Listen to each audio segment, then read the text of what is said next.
Bonjour à tous, j'espère que vous allez bien. On se retrouve aujourd'hui avec une nouvelle vidéo maquillage et aujourd'hui on va se maquiller avec des produits que j'ai achetés de la marque Révolution. Donc Make-up Révolution, c'est une marque qui n'est pas chère, que l'on peut trouver sur internet, que l'on peut trouver aussi dans certaines boutiques.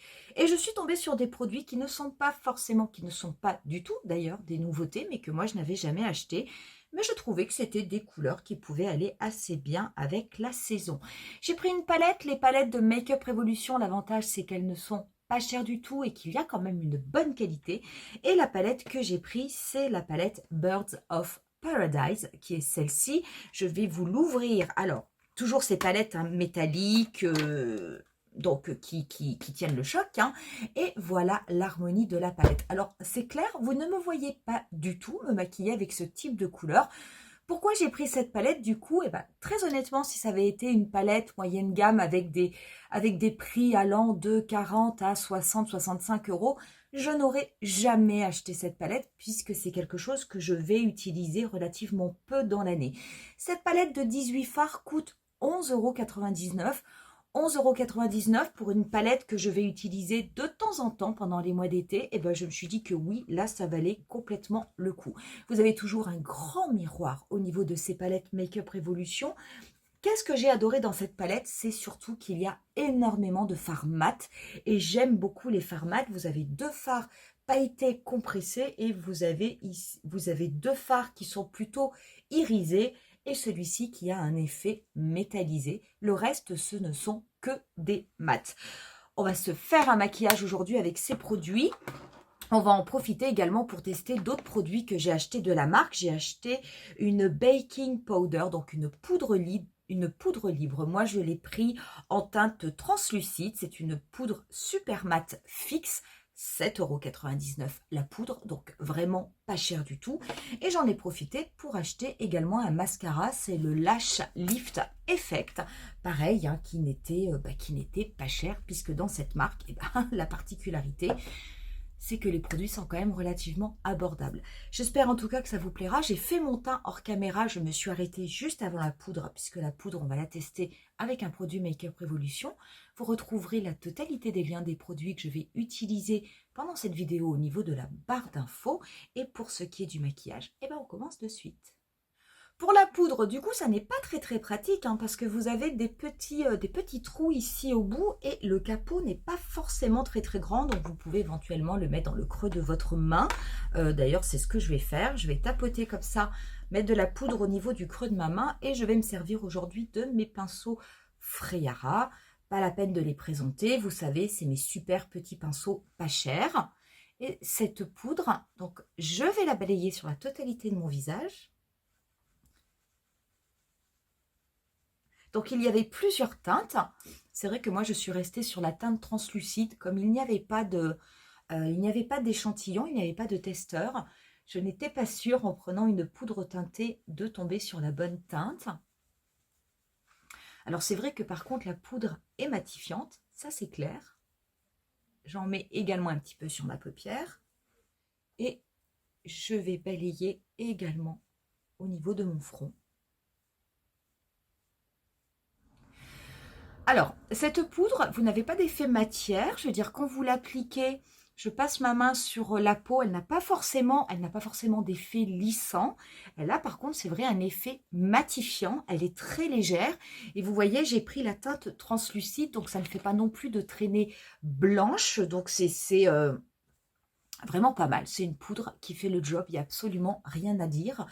Quel est le poids? Vous avez 32 grammes au niveau de la poudre, donc de cette baking powder, à moins de 10 €. Très honnêtement, je trouve que cela vaut le coup. Voilà, j'ai fait rapidement mes sourcils hors caméra et on va pouvoir commencer à travailler la palette. Donc, j'ai pris un pinceau fluffy, un pinceau estompeur. Celui-ci, c'est les E65. C'est d'ailleurs le kit, c'est ce kit-là que je vais utiliser aujourd'hui si ça vous intéresse, mais vous aurez également le lien. Je vais commencer tout d'abord par utiliser la teinte Cardinal.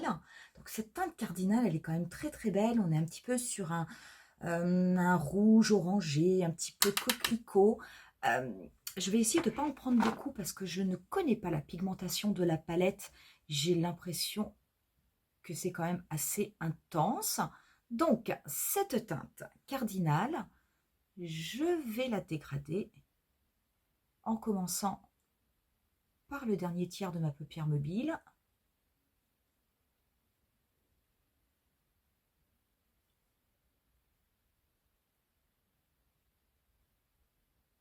Alors sachez que ce sont des couleurs vives. Moi j'ai simplement mis un petit peu d'anti-cerne au niveau de ma paupière mobile. Bien entendu, si vous mettez par exemple une base blanche, vous en avez des bases blanches, hein, ça peut être fait au crayon, ça peut être fait avec les crèmes P. Louise, vous avez également des bases blanches au niveau de NYX. Forcément vous allez avoir une intensité qui va être beaucoup plus importante au niveau des fards. Moi je ne le fais pas parce que c'est pas forcément ce que je recherche pour ce maquillage. En tout cas, la couleur est belle. La couleur est belle et se dégrade bien. Donc, je vais bien faire ma forme en V au niveau du coin externe. Et avec ce qui me reste sur le pinceau, je vais légèrement faire des mouvements de va-et-vient jusqu'à la base, ici, vous voyez, de mon sourcil. Simplement pour ombrer légèrement ma paupière.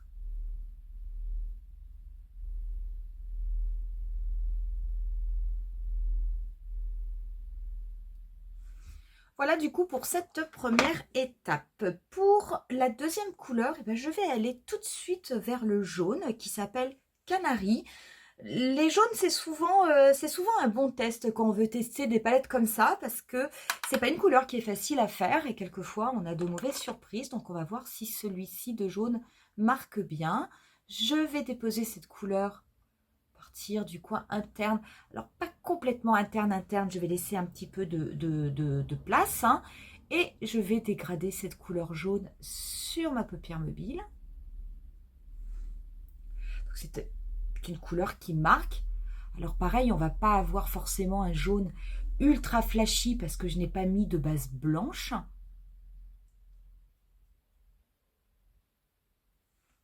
J'y vais petit à petit et par contre je n'ai pas eu de chute avec la teinte cardinale que j'ai utilisée juste avant. Je n'ai pas de chute sur cette teinte jaune non plus. Donc je dégrade bien au niveau de mon pli paupière. Et je n'hésite pas à aller l'estomper et la mélanger avec la teinte cardinale. En plus, ce sont des couleurs qui vont très très bien se mélanger.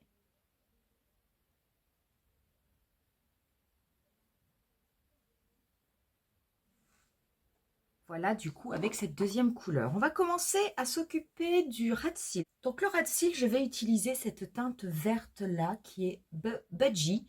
Par contre, pour être sûre qu'elle est flashy, là, je vais appliquer un petit peu de base blanche. Donc, moi, j'ai pris le crayon Milk, qui vient de NYX. C'est un crayon blanc que je vais légèrement déposer au niveau de mon ras de cils inférieur. Je ne le mets pas sur la totalité de mon ras de cils inférieur. Je vais le mettre on va dire jusqu'à la moitié. Et je vais, avec un petit pinceau, légèrement dégrader cette couleur, puisqu'en fait, ça va me servir de base.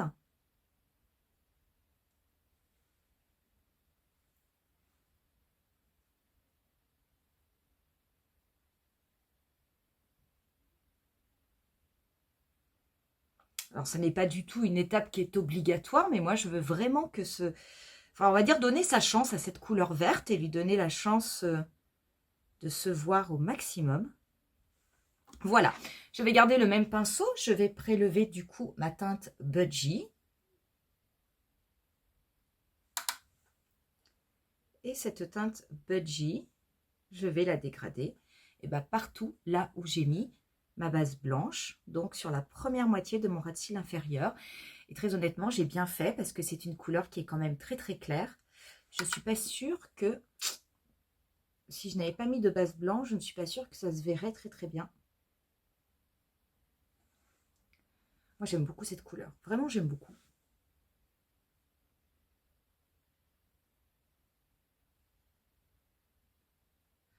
Je reprends mon petit pinceau qui m'avait servi à appliquer la couleur jaune et cette fois-ci, je vais prélever la teinte Cardinal, qui est celle que j'ai déposée en tout premier. Cette teinte Cardinal, je vais la dégrader sur le reste de mon ras de cils inférieur.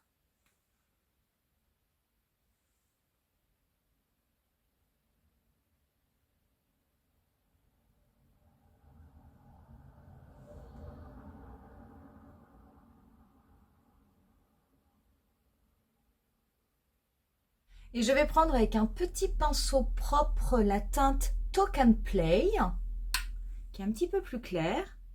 Je vais me servir de cette teinte Talk and Play pour relier et dégrader la teinte Cardinal et la teinte Budgie.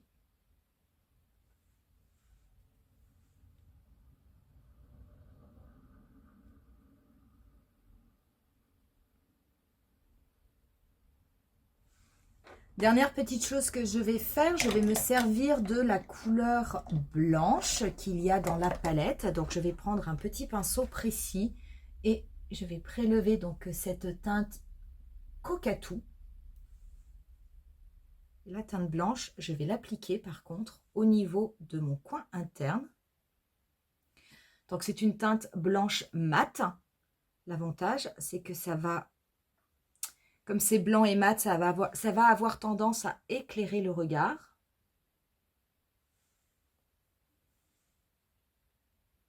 Je vais également légèrement en déposer au-dessous de mon sourcil. Pour mon ras de cils inférieur, je vais appliquer un crayon de Make Up For Ever qui a une teinte verte qui va rappeler celle que j'ai déposée au niveau de mon ras de cils. Je ne sais pas si cette couleur se fait toujours chez Make Up For Ever, mais vous pouvez trouver des crayons de ce style-là avec ces couleurs chez NYX, hein, sans aucun problème.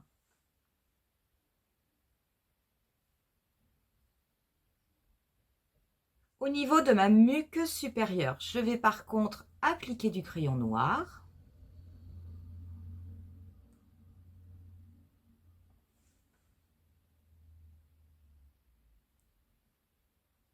Pour le mascara, eh ben, je vais tenter le 5D Whip Lift.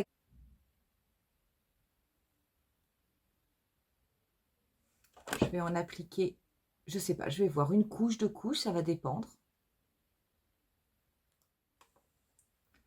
On l'a fait sur un œil, donc je veux dire c'est quand même déjà pas mal. Voilà du coup ce que cela donne avec 2 couches de mascara et j'ai également fini le teint. J'ai mis mon blush, j'ai mis mon highlighter et j'ai juste mis un petit peu d'huile à lèvres sur les lèvres. Pas mal du tout, hein. Pas mal du tout le mascara, il se travaille bien, il ne fait pas de paquet. Pourtant, ça n'est pas une brosse en silicone, c'est une brosse en fibre. Mais franchement, c'est pas mal du tout pour un mascara petit prix. C'est un très bon mascara. J'ai vu des mascaras chers qui fonctionnaient moins bien que celui-ci. Voilà du coup pour le résultat final. Que vous dire de cette palette? Elle est canon, hein, franchement, elle est canon. Moi, j'aime beaucoup. Hein. Je trouve que le petit vert qui est mis là est vraiment très très beau. Par contre, il faut le travailler avec une base blanche. Très honnêtement, cette palette, elle est super jolie. Elle est pas chère du tout. Et il y a vraiment la possibilité de faire plein de choses, de s'amuser. Pourquoi pas de le mélanger avec d'autres palettes également, hein, c'est tout à fait possible. Mais vraiment, je trouve que ça vaut le coup. Vous avez quand même 18 fards pour 11,99 €. C'est franchement pas mal. En tout cas, c'est une très très bonne petite palette. Moi, je ne la connaissais pas, je suis tombée dessus par hasard et je regrette pas du tout de l'avoir pris. La poudre, elle est nickel. Je veux dire, franchement, si jamais vous n'avez pas envie d'acheter des poudres qui coûtent extrêmement cher, ben celle-ci, je veux dire, elle est à moins de 10 €. Donc, très honnêtement, c'est un prix extrêmement abordable. Et puis, le mascara, comme je vous ai dit, rien à redire également. Voilà du coup pour cette vidéo, je vous remercie de l'avoir regardée, j'espère en tout cas que ça vous aura plu. N'hésitez pas à me mettre en commentaire si vous connaissez cette palette Birds of Paradise de Make Up Revolution. Est-ce que vous l'avez achetée ou non? Et si vous l'avez achetée, est-ce que vous en êtes satisfaite? Moi je vous laisse comme d'habitude avec quelques photos du look final. Je vous dis rendez-vous à très bientôt pour une nouvelle vidéo.